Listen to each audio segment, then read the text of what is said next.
Welcome to Banyen Books, Branches of Wisdom, celebrating the joy of bright ideas and heartful lifelong learning.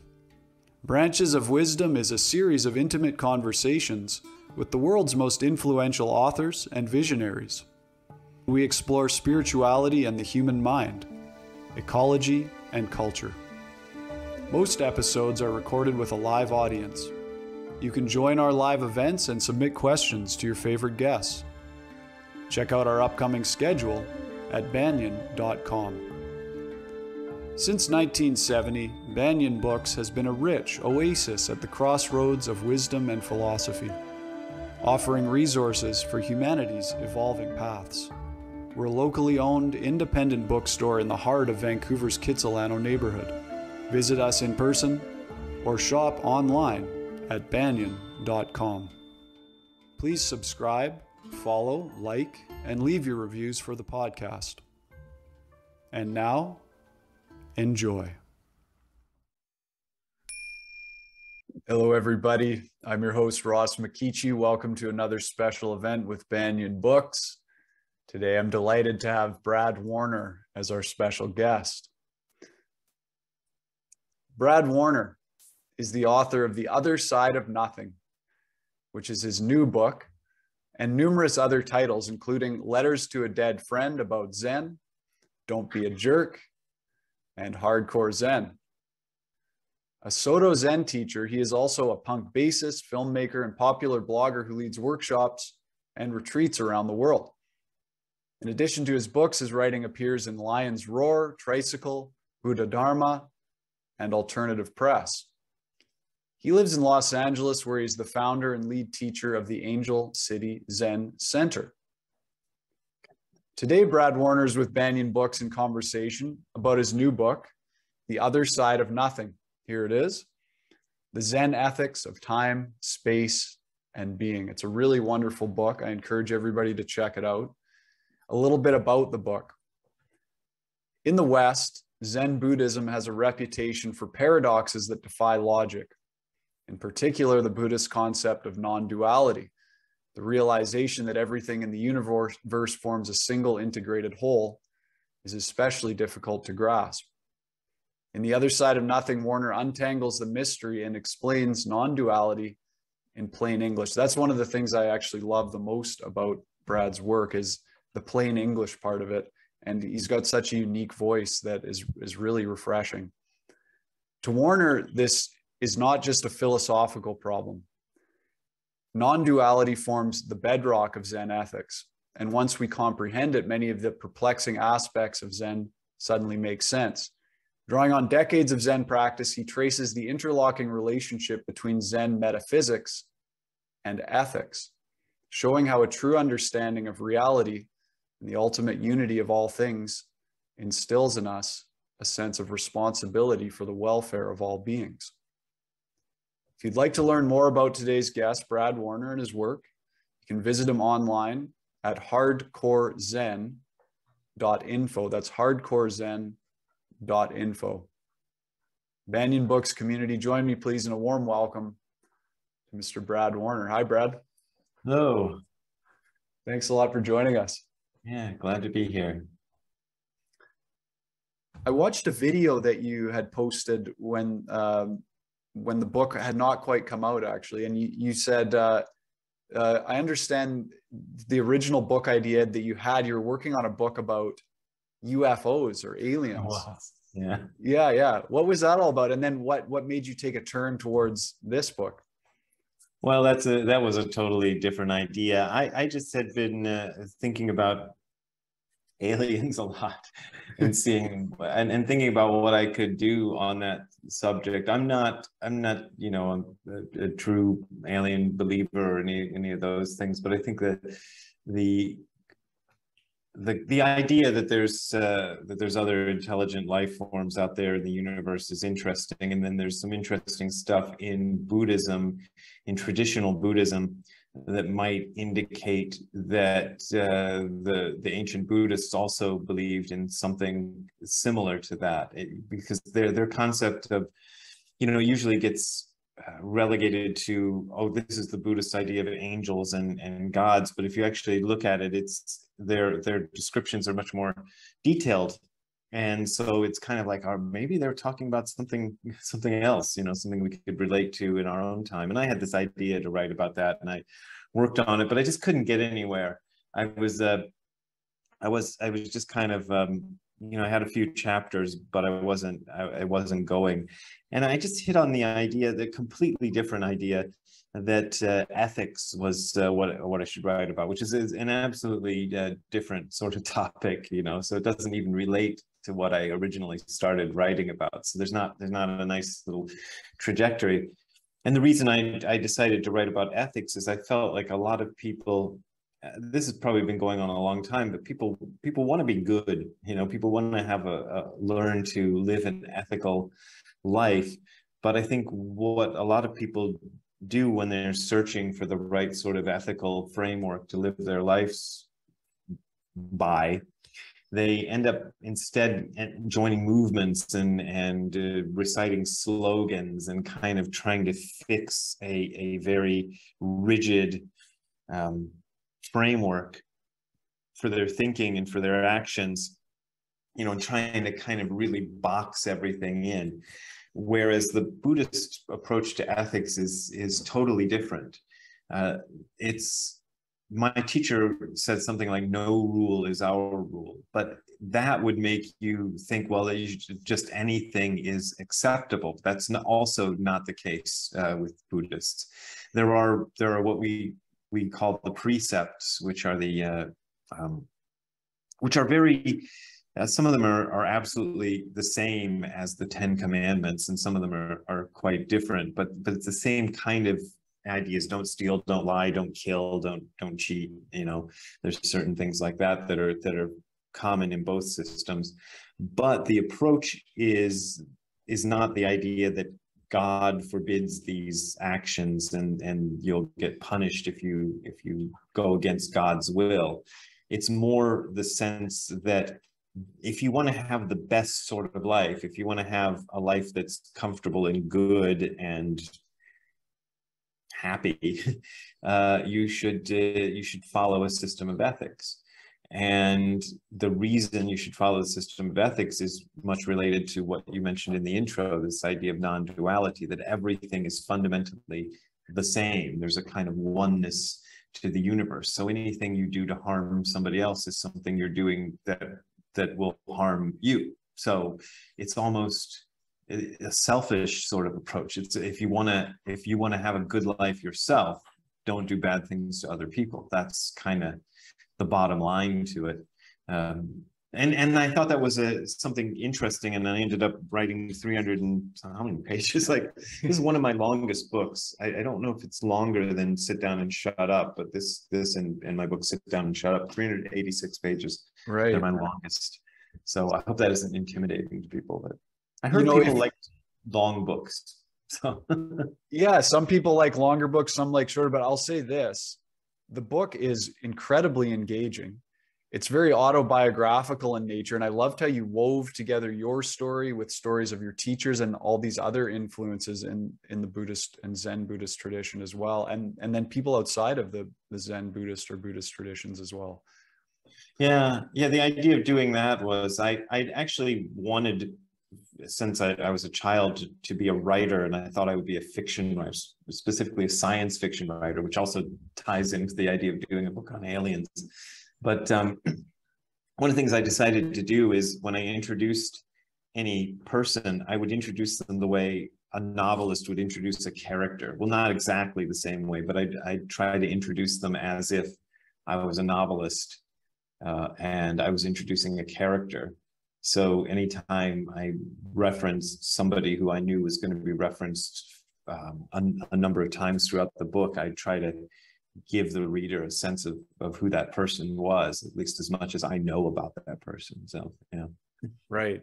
And maybe there's one character, or a couple of characters in particular I'd like to touch on as we go along. But yeah. I wanted to first kind of to just give our audience context, and so that they're really getting the essence here.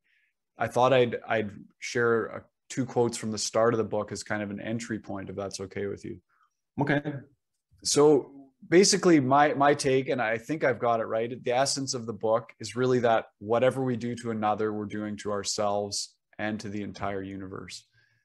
And then on the very first page of chapter 1, Brad, you write, and this is all it says on the first page: you are the universe, but you keep punching yourself in the face. So stop doing that. That's all there is to say. The end. Then, of course, you have what, like we just said, 386 pages after that, where you explain what you mean by that.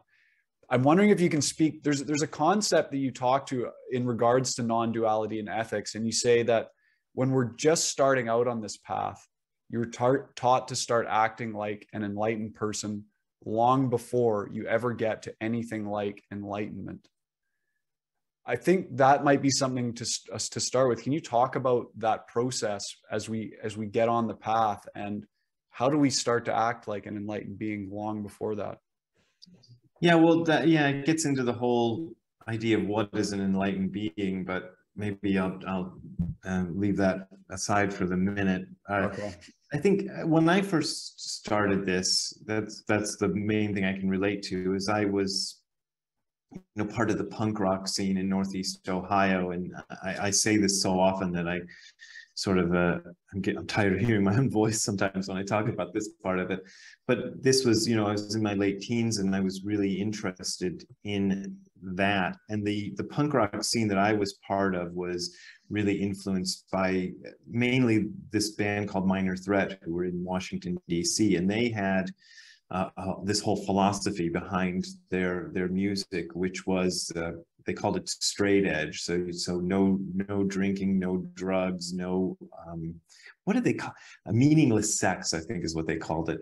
It was almost like a monk's ethics, if you think about it. And they shaved their heads just like Buddhist monks too, which I thought I did shave my head once to become a monk, but back in those days I didn't shave my head, but everybody else in the band did. And there was that kind of strong sense of ethics, and there wasn't really an idea about why we wanted to be ethical. We just thought that was the thing to do.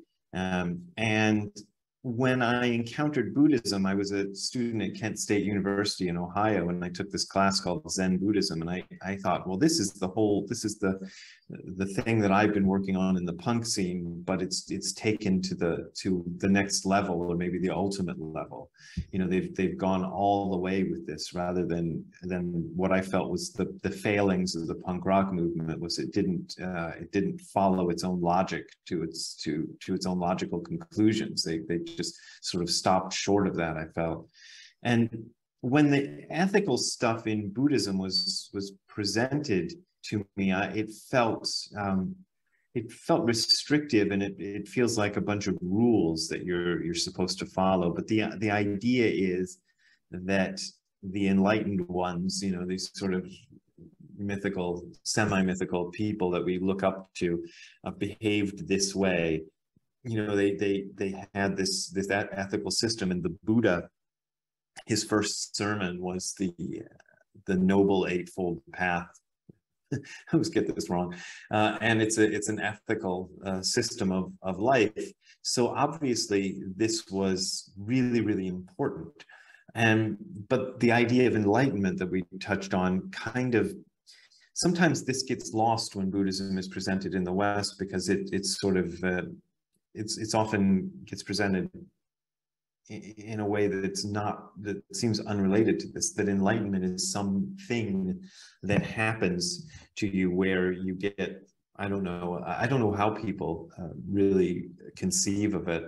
I can say maybe I conceived of it as this, download of all knowledge or something like that. You suddenly know everything, and you can behave in the right way because you know everything about everything, and you have the full understanding of life, the universe, and everything, as Douglas Adams said. And that the goal of the practice is to have this experience, this amazing experience. Something like you might get on an acid trip or something, something that people claim from that. But it's actually, I think, more foundational to Buddhism, is, even though that is kind of part of it, this idea of this kind of moment where you get awakened, to the truth. But that part of being awakened to the truth is behaving ethically, and you can start behaving ethically before you have any sort of knowledge of it, by just kind of following this path that the Buddha laid out. The thing about it is, though, you have to be careful not to be too dogmatic about it, because if you're too dogmatic and you're sticking to kind of the letter of the law, you often can go wrong by not doing what's right in an effort to do what's right. This is kind of the dilemma we find ourselves in sometimes. One thing I really find interesting is the different outlooks on the term God. And of course, in Zen Buddhism, there's no conception of God, really, I don't think. But in the book, I mean, you wrote a book called There Is No God and He's Always With You. And then in this book, The Other Side of Nothing, you write, in one sense, God created us. In another sense, we're continuously creating God. I know God is a dirty word to some people, including lots of Buddhists, but I'm going to use that dirty word a lot. I apologize. I'm just wondering if you can clarify for our audience, what's your view on this idea or concept of God? Yeah, it's one that I get in trouble for sometimes from some people, because they object to it. I personally was not raised religious, so and I always like to point this out. It's not like my family were raging atheists or anything like anti-religious. We were just kind of, I think, typical of a lot of people in I'm sure in Canada and America and Europe and elsewhere, who just kind of gave up on religion. We were sort of vaguely Protestant, but we didn't go to church or anything. It's just because we weren't Catholic or Jewish, so we must be Protestant, I think was the thinking in my family. But it was nothing that was really concerning. So I never had kind of the baggage that a lot of people have that goes along with this idea of God, and I'm kind of glad for that, because it didn't, it wasn't ever forced on me. But what I find in Buddhism in the West is a lot of people come to it as a way to kind of reject whatever God system. You find a lot of lapsed Catholics and lapsed Jews in Buddhism in the West, which I think is interesting. People who are raised with a really strong, foundation of either Judaism or Catholicism. And then they've rejected that, and they don't want to hear anything about God anymore. So they get really, testy if you start talking about God. But I think there's a different way to conceive of it. One of the foundational books for Westerners about Buddhism, I've forgotten the title, but it was D.T. Suzuki, and it was kind of something like a primer of Zen Buddhism, or maybe it was just called Zen Buddhism. It was published in the 1930s, and it's still in print. And I put the line in that book, "There is no God and He is always with you." So I can't remember, that was almost 10 years ago, so I can't remember it exactly, but it was something like, in Zen Buddhism, there is no God, and there's no God to worship, and there's no heaven to which the dead are destined, or something like that. It's much more eloquent than I'm putting it. So people kind of got to this idea that, Buddhism is a religion without God. In fact, maybe that was probably one of the first descriptions of Buddhism I ran across before I ever encountered my first Buddhist teacher, in the flesh, was this idea that Buddhism was a religion without God. And I was like, oh, that's interesting, a religion without a God. How do you do that? But I think if you push into Buddhism a little further, it's not exactly what one would, at least what I would tend to conceive of as a religion without a God. It doesn't really reject the notion of God. And in fact, if you read certain Buddhist ideas in a different light, you can say that, oh yeah, it is kind of referring to God. There is a kind of sense of God, but there is no sense of, the old white man with the big beard who sits on the throne and smites the Peloponnesians or whatever it is. That's always the joke. I put that in like 3 books, and that's always my, I don't know who the Peloponnesians are, but they seem to come up, and God wants to smite them, and I'm like, but so we don't believe in that. There's no belief in that kind of God, but there's not this sense that there's not this atheist sense that it's all meaningless and there's nothing to it and there's nothing out there. There is a God in a sense of a kind of unified something that we're all part of. But as much as God created us, we create God, and that's and not just in the sense of God is something we imagined and dreamed up. Most people, it seems like when they say we created God, that's what they mean. It's just something a human being's dreamed up. That song, I really like that song by XTC, Dear God. I don't know if you ever heard that one, but it's kind of this. So it's a really nice song, but it's a really strong rejection of the idea of God. But it's in that song, there's this line about we created God, but that in the sense of we imagined God. But the Buddhists don't quite take it that way. It's more like, well, okay, there is a chapter by Dogen, who's the 13th century Japanese founder of the sect of Buddhism that I'm part of. And the chapter that he wrote in his book Shobo Genzo is called Inmo. And Inmo, usually people translate it as suchness or thusness, and it gets very, pretty when people translate it that way. But my teacher in his translation just translated the word as it, because that's more of the sense of what it means. Or something would be another way to translate the word inmo. And this something that Dogen talks about in the chapter Inmo, you're kind of going, wow, that's almost, it's like he's talking about God, but you can't name it or describe it. There is something, that is the overarching sort of force or sense or origin of the universe, but it's not. This goes back to aliens. Maybe this is the alien connection, because I put this in the first chapter of the book. I'd been, as part of writing that other book, I started getting into watching the TV show Ancient Aliens, which is a History Channel TV show, which I still love. It's kind of goofy, but they just show you some, the pyramids or the Stonehenge or something, and they say, well, the traditional explanation for this is, whatever, however they move the stones and whatever they did, but were aliens involved, and there's a meme with the guy who's the main presenter on the show saying, I'm not saying it was aliens, but it was aliens. But he never actually says that in the show. But he does sort of say things like that. And then I was noticing in Buddhism, you often find phrases that sound like, well, I'm not saying it was aliens, but it was aliens, They contradict themselves all the time. And part of the reason they contradict themselves, the Buddhist writers, is because of the contradictory nature of reality. So you can't pin it down. We try to pin down reality, and we've gotten really far in science, and science has been wonderful. But one of the things science in its fringes tries to do is pin down reality, but you can't do it. It's infinite regression. You just keep going on, and you never find the final answer, at least not in the sense that it can be expressed.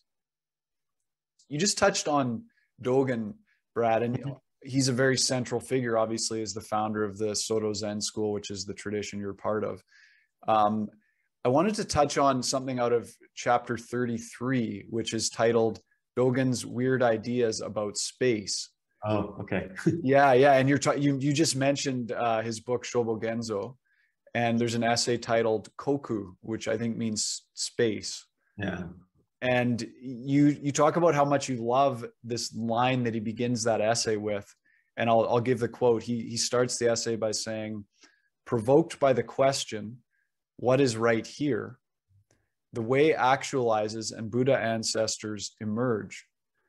So I'm just wondering if you can explain for us why was this line so on point for you, this where he talks about the question, what is right here? Yeah, that the reason is because that was my question, and I kind of came to it fairly early on, even if I couldn't articulate it when I was 18 or 19 years old, or maybe even 14 or 12 years old, when I started kind of noticing that reality was weird, that this life I was living, that this thing I was, this was really strange, and I was kind of baffled, and I still remain to a certain degree baffled to this day by the fact that most of the people I interact with don't even consider this. They don't, you know, and I was walking around, you know, all day long going, what the hell is this?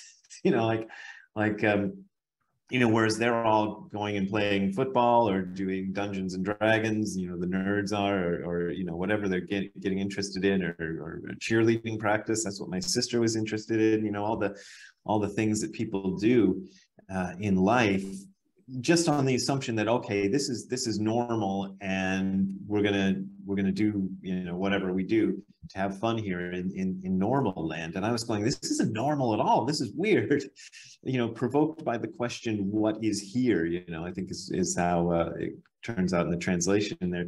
And that's the question that I had, like, what is this?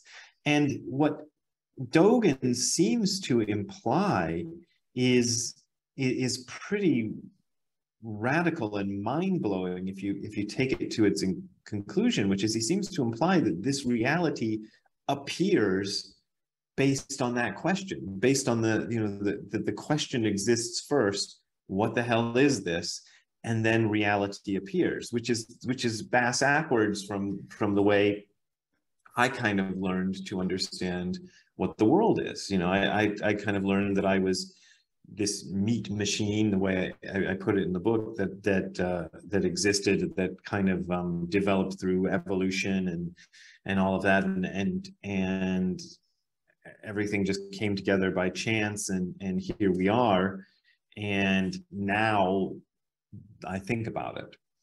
And I don't think the Buddhists necessarily reject that view, but they say that that's kind of incomplete. That's a one-sided view of things. Well, you know, you can say, this is one of the things I loved about Buddhism when I first encountered it, was because I was interested in the meaning of life and I didn't have a religious background, I started looking into religions when I was like 11 or 12 years old, you know, and I was trying to figure it out when I lived in Africa when I was a kid in Nairobi, Kenya. Maybe we can get to that, but I remember being there, and my friends, my closest friends there, the Kashingakis,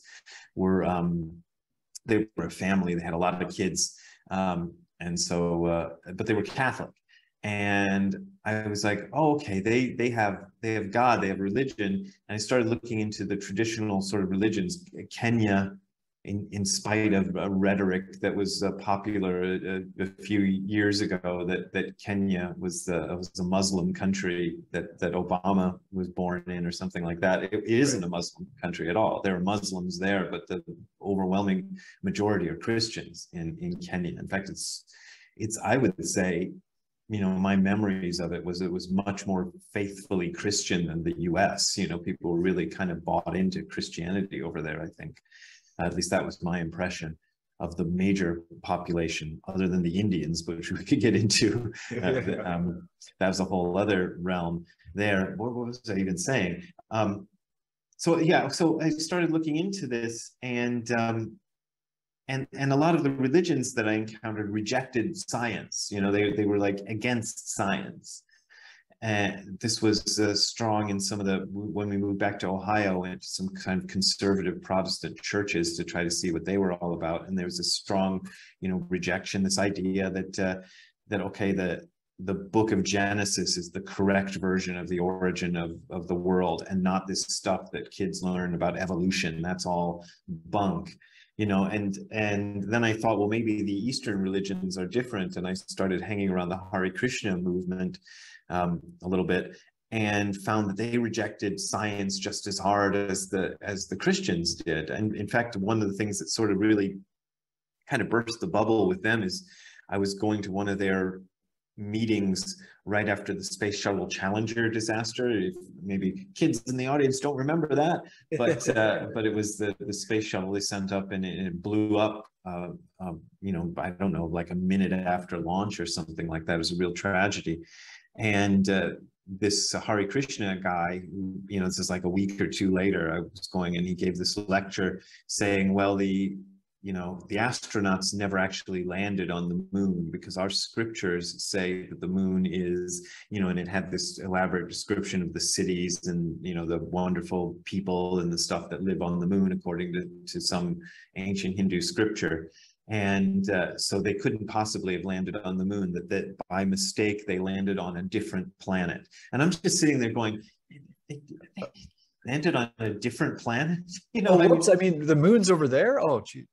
Yeah. Would they see the moon from that other planet if they actually landed the wrong one? I would think it must be at least as close as the moon. You know, obviously this person had no understanding. He'd never been a Star Trek fan, I guess, and never, you know, didn't understand how really bizarre of a claim that is, that they could land on the wrong planet. And I just thought, okay, but these guys reject science too. The Eastern religions must not be any better. And then I encountered Buddhism, and I found that they had no problem with science. They have no problem at all with it, with accepting everything that science says. But they will say, what science says is not the complete picture, even though within the realm that it operates, it's more or less correct. It doesn't get to the bigger questions, and it can't get to the bigger questions because of the nature of science itself, which I thought, oh, that's an interesting way to look at it, because science is just to a Buddhist, science would be the study of cause and effect relationships in the material realm, and for sure, you can say a lot about that, and you can get very detailed about that, and you can understand it very completely. But the Buddhists would also say that the material realm is just one part of reality, and it's not even the biggest part. It's not even the biggest or most important part. So I would be going, oh, okay. So there's reality beyond what we're talking about. You know, what we're kind of living through or thinking of as being reality. And I thought, that's interesting. I want to learn more about what they have to say about that. Right. Brad, you touched a little bit earlier on the two main ethical systems in Buddhism, the Noble Eightfold Path and the 10 Grave Precepts. Yeah. And one of the kind of themes of the book is that these ethical systems are based in non-duality. Yeah. I'm wondering if you can just help our audience understand, you know, first of all, just an overview, what for those who might not know, what is the Noble Eightfold Path? What are the 10 Grave Precepts? But then really, what do they have to do with non-duality? Yeah, that's a tricky one, and that's one of the reasons the book is so long, because this question doesn't have an easy quick answer, unfortunately. But I can never, no matter how much I've tried to memorize them, I can never rattle off the Eightfold Path or the 10 Grave Precepts off the top of my head. I used to keep a card in my wallet that had them listed so I could pull it out, you know, when I was lecturing, and if I had to tell you what they were. But the Noble Eightfold Path is supposed to be part of Buddha's first sermon. So you know, the Buddha, in case people don't know, I always kind of assume that people know who the Buddha is and know the basic story, but I found that a lot of people don't. So the short version is he was this prince who was 2,500 years ago in India, kind of got tired of the princely life and thought there was more to be understood in reality. And so he went on this long, arduous path of trying out just every sort of form of spirituality that existed in India in this time. And a lot of those were based on the idea that there is a pure spirit residing inside of an impure material body. And what we're going to do to realize this pure spirit is just, in a sense, torture the body. I mean, it's almost, I don't think they would actually put it that way, but that's almost what it amounts to. And so the Buddha did all these, the Buddha to be, before he was a Buddha, he did all these practices intended to mortify his body, and just, he ended up, skeletal. And there are statues you might see in museums where the Buddha is depicted as this really, really thin, in total contrast to the fat Buddha that's at Chinese restaurants. He's presented as this really, almost skeletal being, and this represents the nadir, I guess, the point at which he finally decided this isn't working. He thought, well, I'm no closer to understanding the truth than I was before, but I'm almost dead. So I better do something about that. And he started eating in moderation and started finding what was called the middle way, what he called the middle way, which was not to torture the body, to try to free the spirit. And he had this awakening experience when he hit upon this practice of just sitting, just sitting still on a rock under a tree. He had this profound experience of awakening. And at first he thought, well, nobody's going to understand this. My teachers who I had, who were teaching me this aesthetic practice, might have, come close to understanding this, but even they didn't get it. So there's no point in teaching this to anybody. I'm just going to sit back and enjoy it for a while. But then he decided to, he changed his mind and decided to teach. And the first thing that he taught was this Noble Eightfold Path, which is, like I say, I can never remember all of them, but they're all in the book: right thinking, right speech, right action, right livelihood. What are they? There's right effort. I've got the table of contents here. Yeah, right mindfulness, right action. Did I say that? But it's an idea. The right idea is the doing the correct thing in all of these aspects of life. This is how you realize the truth, and they're basically ethics. And then later on, when there was a Buddhist order established where there were people coming to him and he was making an effort to teach, he spent, let's see, he was 30 when he supposedly had this awakening experience, and 80 when he died. So was that 50 years? Yeah, 50, I think I'm right. So for 50 years, he but he walked around India trying to teach people. So eventually there was this large group, even larger than anything he could manage by himself, and problems would arise among the members of the group. And him being the leader, they would go to him and say, what should we do about this problem? And he would make his judgment, and then the early Buddhists would memorize this. They didn't like writing things down, which is another sort of, I don't, that's a tangent we probably don't need to go into, but the earliest Buddhist stuff wasn't written, it was memorized, because I think they trusted memorization more than they trusted writing things down. So they would memorize all these rules. And by the end of Buddha's life, by the time he was dying, there were hundreds. There are some people who've tallied them up. I think it comes up to 400 and some rules.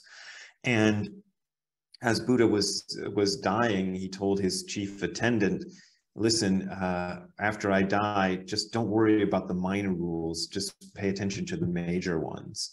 And then this, in the conversation with this guy after the Buddha died, these guys said, well, hey, Ananda was his name, what did he say were the major ones? And Ananda went, I forgot to ask. I mean, it's written in the scriptures, it's written much more eloquently than that, but it sounds like, it's basically him going, I forgot to ask what were so in order to kind of figure out which were the major and minor rules, different sects of Buddhism kind of emerged with different ideas about which were the major and minor rules. But in the sect that became Zen, eventually, they winnowed? Anyway, they cut it down to 10, which they believed contained the essence of all the other rules. And they kind of just left. I've got a set of books in my on my shelves that contain all of the rules, and they're fascinating to read. I've never tried to go through the books. It's a 3-volume set, and I've never tried to go from start to finish. But every time I open it to a random page, I'll come across a rule that's more often than not just weird.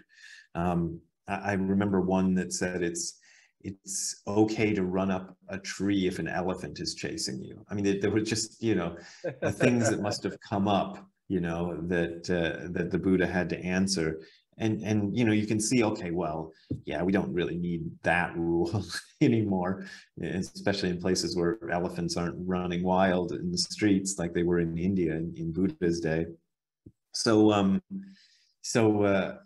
they dropped all of those, but they came up with a list that, as I said, I think 4 out of the 10 are the same as the 10 commandments, and then there's 2 others that are almost the same as the 10 commandments. So it's like 6 out of 10 are more or less the 10 commandments, and then the others are a little bit different, but they're just basically rules about behavior. And my teacher wrote a pamphlet about the precepts in which he explained his vision of the precepts. And that's the one where that phrase, "no rule is our rule," comes up. Did I say that earlier? I think I said that earlier. You mentioned it, yeah. That comes out of that book. But he also says, so the book, it was originally transcripts of lectures he did on the topic, and one of the audience members said, well, then do we have to keep the precepts? And he said, yes, you need to keep the precepts. So you say there's no rule, but you have to keep these precepts. But like I said earlier, the idea of the precepts is you don't fix to the letter of the law so much as the spirit of each precept. And that's how we kind of deal with that. There's a good question in here. Okay. So Brad says, thank you for the opportunity to hear you speak, Brad, and to Banyen Books, thank you for orchestrating this event. Here is my question. It concerns something akin to quote unquote faith in Zen and Buddhism. I have a daily sitting practice and sometimes feel as if I get a glimmer of non-duality, or what I imagine a glimmer of such a thing to be. But as of yet, I have not had a direct experience of non-duality. I accept it on an intellectual level, but because I read and follow teachers of Zen, I believe, or have quote unquote faith, that one day I'll have such an experience.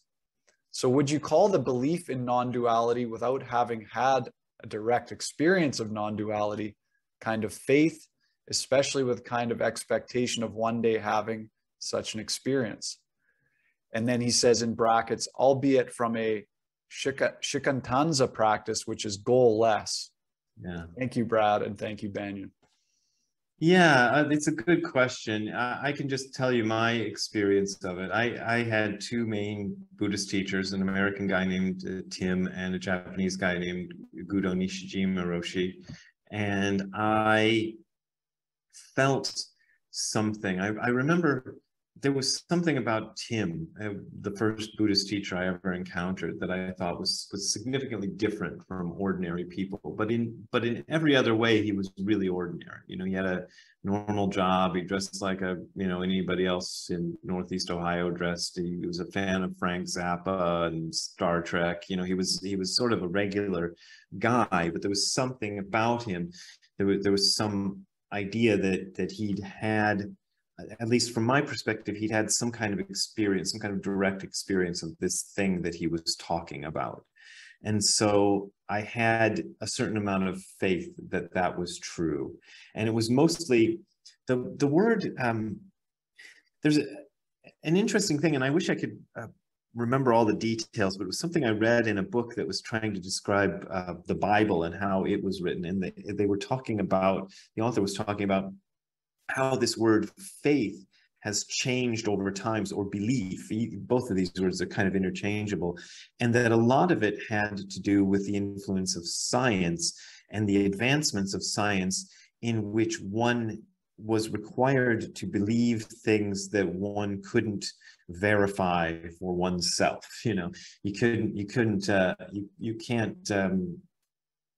verify the atomic weight of barium for yourself or something. I'm just trying to come up with something off the top of my head. So you had to have a certain amount of belief that the people who'd measured it before you were correct. And that this notion of belief as accepting something that you could not verify for yourself was then sort of back read into the Bible, and it was saying that you had to have the faith that God existed even though you couldn't see him, but that the original meaning of the word, I think, was pistis or something like that. I don't remember. There was a Greek term that's used frequently in the Bible, meant more like trust. So you trust your teachers, you know, and in a sense they're related concepts, but that's what I had. I had a kind of trust. And I remember having this conversation with Nishijima Roshi early on when I first started sitting with him, and I was at a retreat, and I was getting really flustered and frustrated because, like the questioner says, I was sitting a lot and having this kind of trust that there was an experience of non-duality, or, you know, that kind of thing available, but I had been already doing it for over 10 years and nothing happened. You know, no great, you know, there were little glimmers here and there, but there was no great revelation or no great awakening experience or no great understanding. And I was trying to express this to Nishijima Roshi in a way that, you know, that made sense. And I remember saying to him something like, I want to understand where the stars and the sun and the universe come from. And he said, oh, you can understand that. You know, just kind of very casually, like, oh yeah, that's there. You know, like it was no big thing to have an understanding, the true understanding of the, you know, the origin of the universe and all of that. And I thought, okay, he says there is, and Tim never said anything quite like that, but, you know, I had that sense that was there. So I just, you know, I kept going and kept going. And eventually, this is the dangerous part of this, the answering this question, eventually that did occur. Unfortunately, I also learned in that moment the reason that nobody ever just, at least in the Zen tradition, goes, okay, here's the answer. You know, and it kind of goes back to that thing I keep referencing from Douglas Adams and what's the name of the movie, or the book, Hitchhiker's Guide to the Galaxy. And they have this. I think this is really wise of Douglas Adams to understand it this way. They have this computer that calculates the answer to the question of life, the universe, and everything. That's how he puts it. And the answer the computer comes up with is 42. And that's the answer. And in a sense, I don't know if Douglas Adams was a student of Buddhism, but in a sense, that's kind of what the Buddhists will say about it. You know, any answer that you could have to that question is not going to satisfy you.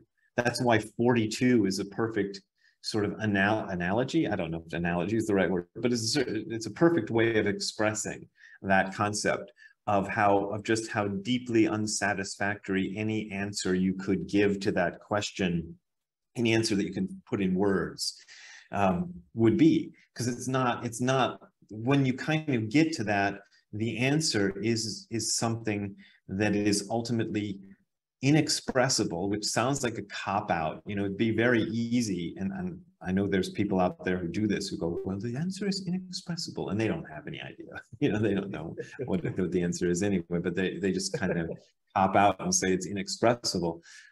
But the thing is, it is inexpressible. But once you come across it, the analogy that I have been trying out for years is, in a sense, it's like if you dropped a bowling ball on your foot. You know, if you dropped a bowling ball on your foot 20 years ago, you would still 20 years later have no doubt at all that once upon a time you dropped a bowling ball on your foot. You know, because there would be, you know, it's one of those things. It would still be with you all those years later, but you still couldn't really express to anybody exactly what that felt like. You know, you could try to make analogies or whatever, but you can't really say anything about it. But you're sure. You know, people will ask me questions about this, like, well, you're sure you didn't just imagine that and it wasn't just a hallucination or something like that? And I think for all of us who've kind of experienced it, for want of a better word, because it's not really an experience, it's not like that. There's no question. There's no question that it's real, but it's difficult to explain why, you know, because well, why isn't there a question? Because you can't measure it. Well, yeah, but a lot of real things you can't measure. You know, you can't, and you can't provide evidence of it, but it's a very real thing. And I think just about anybody who practices long enough will come to that, you know, will come to that moment. That one of the things that happens with a lot of people, with the people I think are actually kind of the lucky ones, is that they'll have that moment without really noticing it, you know, and then maybe much later on reflection, they'll go, oh yeah, you know, and those are rare people, and I think those are kind of the special people who really get it deeply. People like me have it as sort of an experience, and then there's a kind of a tendency to, like any experience, like idealize it, but it becomes sort of like, you know, you scored the winning goal in the football match in high school. Look at me. Right. You ever just wish you could go 47 back? years old and fat. but I scored the winning goal. Yeah. Like that. Right. Okay. Andrew, I hope that answered your question. Brad gave a very in-depth answer there. Thank you, Brad. And thanks, Andrew, for the question. It was great. No, it's great. And there's another question here from Stephen. And Stephen's wondering, he says, hi, Brad. While discussions of quote unquote karma are fraught with over-connecting cause and effect, nonetheless, the Buddhist ethics you refer to reminds me of a saying that I heard that still resonates, that went something like this: causing harm to others is like walking around throwing hammers in the air. What do you think of that in relation to Buddhist ethics? Yeah, that's a good one. I'd never heard that one, but it is kind of like walking around throwing hammers in the air, because they're just gonna hit you on the head. But yeah, that's sort of that's sort of the way it is. Karma is one of those difficult subjects, and one of the things I always say when the subject of karma comes up is, if you're going to talk about karma, really you have to point it at yourself. Don't point karma at somebody else. You know, when pointing karma at somebody else is trying to figure out you know, you see somebody in a tragic situation and go, oh, well, they must have done something terrible in their past life. Apparently, I've never been to India myself, but I've talked to a handful of people who've been there, who've all said to me that this is kind of a societal problem over there, where karma is widely believed, that there's a tendency just not to want to help anybody who's in trouble. You know, I'm sure not everybody does this, but there's a kind of strong societal tendency to do this, because you go, well, they did something wrong in their past lives and they have to atone for it. And if they're suffering now, the best thing to do is to let them suffer, because that's, you know, that's their karma coming to fruition. And you know, this leads people to be, you know, kind of callous. But I think being callous is also karma creating, you know.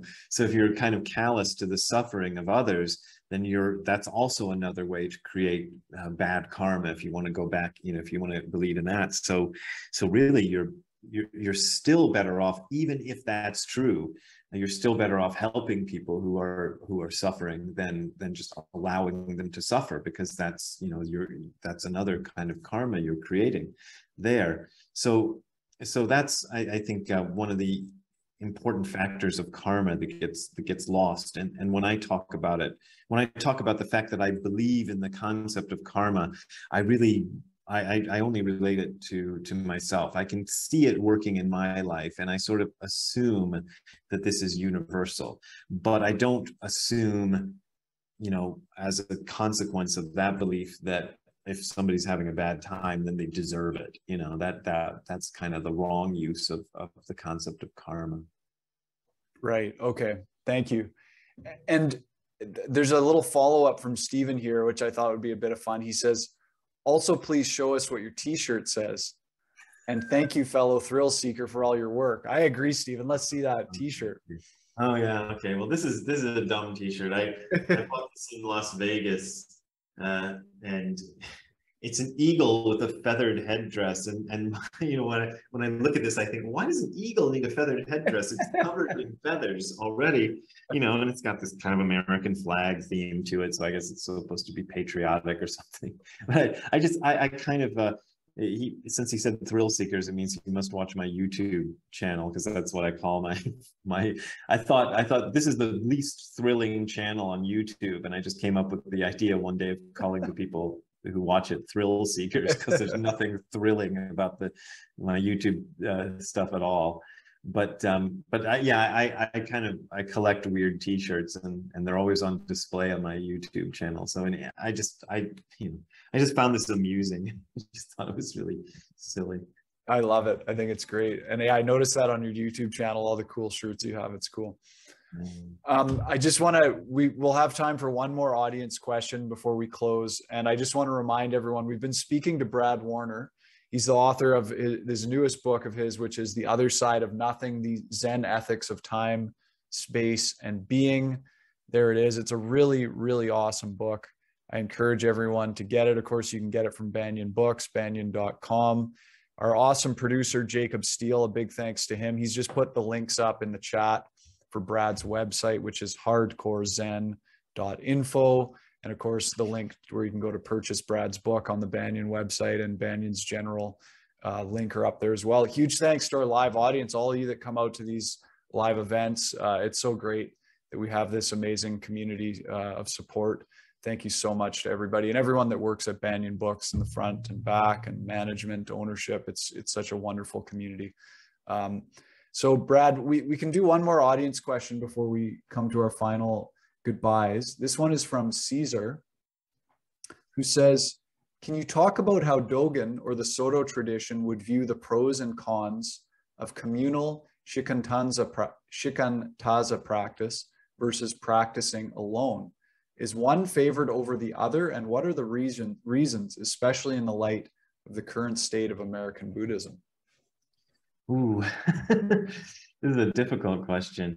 Yeah, shikantaza just means just sitting, and it's the kind of practice that we do. And the idea is that it's a goalless practice. You're not trying to use your meditation practice to make something happen. You're actually just sitting. You know, you're sitting on a cushion and you're trying to get into the pure experience of sitting still, you know, which sounds very mundane, but if you actually think about it, if you can understand the pure experience of just sitting still, that's the key to understanding everything. You know, if you can understand the simplest thing. But the question is about communal practice, and there's the three jewels in Buddhism, which are Buddha, Dharma, and Sangha. And the Buddha is Buddha, and Dharma is the teachings of Buddhism, and Sangha is the community. And I always, personally, I'm not like a people person, and I'm never really comfortable with groups or anything. And I have my most difficulty with the Sangha part, you know, personally, because I just never really liked it. But I also saw that this was a useful part of the practice. And I remember one time being at this monastery and noticing that, the one thing we all have in common here is that we're dedicated to this practice, this shikantaza practice, and we don't necessarily have anything else in common. Like a group of friends might like the same movies and books and music, and, you know, have the same politics or whatever. And that's not really the case here. We're really, our common thing is this practice, and that's it. And that's where we come together. And that's the important thing. I think the important thing that you do in communal shikantaza practice, or whatever practice you do, is you're dedicated to that practice. And the questioner brings up the current state of American Buddhism, and I'm going to think I know what he's probably talking about, is the idea that it's become very politicized, especially in the last few years, and it's made me extraordinarily uncomfortable with most Buddhist spaces. In fact, there's places I used to go that I just have no desire to go to at all anymore, because they've decided that this shikantaza practice they are dedicated to is nowhere near as important as making sure everybody believes the same political stuff. And then they're spending much more time trying to, make sure everybody's on the same page politically, and with these various social ideas and whatever else they're into. And I think, no, you just gotta forget that. You gotta just leave that aside and just come together for the practice. And if you come together for the practice and everybody's dedicated to the practice, there's a lot you can learn from each other by seeing how other people struggle with it, seeing that there's one of the things, if you just come into a Buddhist meditation center without really ever practicing yourself, you're going to think, oh, these people are all having this wonderful experience of non-duality here, sitting on their cushions, when really the internal experience of most of them is just struggle and pain, and just like, how am I going to get through this day, when I literally have nothing to do, and trying to do nothing. This is really hard, and that I think is important, and so I think the difficulty is we have to continually rededicate ourselves to that, and continually remind ourselves that this is what we've come together for, is for this practice. And who you voted for or what you believe should be done about this, that, or the other thing is really not that important. You can go somewhere else and talk about that. There's plenty of groups out there who want to talk about whatever issue you want to talk about. Just leave that to them. And when we're dedicated to Buddhist practice, let's just be dedicated to Buddhist practice. And that I think is, I think there's still places where that's being done. And I hope that we can all kind of get back to that. I don't know how Buddhism in North America and Europe and elsewhere is going to go ultimately. I hope that this is just a kind of a phase we're passing through, that we'll get back to being dedicated specifically just to this practice. Brad, thank you so much for taking the time to speak with us. It's really been a delight to talk to you, and I'm a big fan of your work. And I know that the Banyen community, there's a lot of people that really love your work as well. So just much appreciation. Thank you. I appreciate your appreciation.